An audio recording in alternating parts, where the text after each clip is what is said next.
Enforcement directorate వారు ఈ young India national Herald కేసులో తెలంగాణ ముఖ్యమంత్రి రేవంత్ రెడ్డి గారి పేరు కూడా ఛార్జ్ షీట్ లో చేర్చడం ఏదైతే ఉందో ఇది నిజంగా కూడా ఒక రకంగా చెప్పాలి అంటే తెలంగాణ రాష్ట్రానికే అవమానకరం. ఒక ముఖ్యమంత్రి స్థాయిలో ఉన్న వ్యక్తి ఈ రోజు గతంలో ఎన్నో తప్పులు చేసి ప్రజాక్షేత్రంలో ఆనాడు భంగపడి తదనంతరం తిరిగి ఈయనకేమైనా బుద్ధి వచ్చిందేమో అని ప్రజలు అనుకున్నారు. కానీ చూస్తా ఉంటే ఇప్పటికి కూడా ఆయన బుద్ధి గాని ఆయన వైఖరి గాని మారలేదు అని స్పష్టంగా అర్థమవుతోంది. ఇక్కడ తెలంగాణలో రేవంత్ రెడ్డి గారు గద్దెనెక్కినప్పటి నుంచి యంగ్ ఇండియా అని చెప్పి కలవరిస్తా ఉన్నారు. అసలు ఈ యంగ్ ఇండియా వెనకాల ఉన్న కథ ఏందో నిన్న ED case, ED charge sheet చాలా వివరంగా చెప్పింది. మనం గతంలో ఇక్కడ తెలంగాణలో 2015వ సంవత్సరంలో చూసినాం. ఓటుకు నోటు కుంభకోణం ఇంకెవరు కూడా మర్చిపోలేదు. అప్పటి నుంచి రేవంత్ రెడ్డి గారికి బ్యాగ్ మ్యాన్ అనే పేరు కూడా కొత్తగా, అంటే bat man, super man, spider man లాగా బ్యాగ్ మ్యాన్ అనే మంచి పేరు కూడా తెలంగాణలో చాలా మంది పిల్లలు పెట్టుకున్నారు. అదేమో ఓటుకు నోటు కుంభకోణం, ఇదేమో సీటుకు రూటు కుంభకోణం. ఇదేదో ఊరికే అనట్లేదు సీటుకు రూటు కుంభకోణం అని. స్పష్టంగా రేవంత్ రెడ్డి గారి గురించి నేను చెప్పడం కాదు,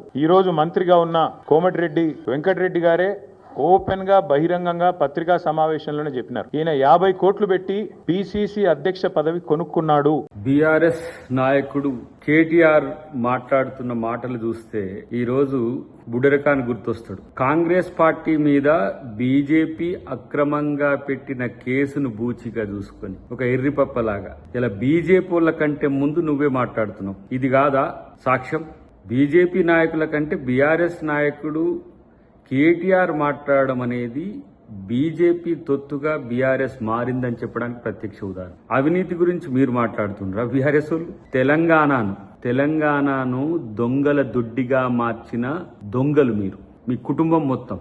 ఇలా రేవంత్ రెడ్డి గారి మీద కామెంట్ చేస్తున్నారు. ఇలా కాంగ్రెస్ పార్టీ ఏ విధంగా ఈ దేశంలో, ఈ రాష్ట్రంలో పోరాడుతుందో, రేవంత్ రెడ్డి గారి యొక్క పోరాటం బీజేపీ మీద ఎట్లా ఉందో కనీసం అవగాహన లేని సన్నాసిలాగా నిన్ను చూడాల్సిన సందర్భం వచ్చింది.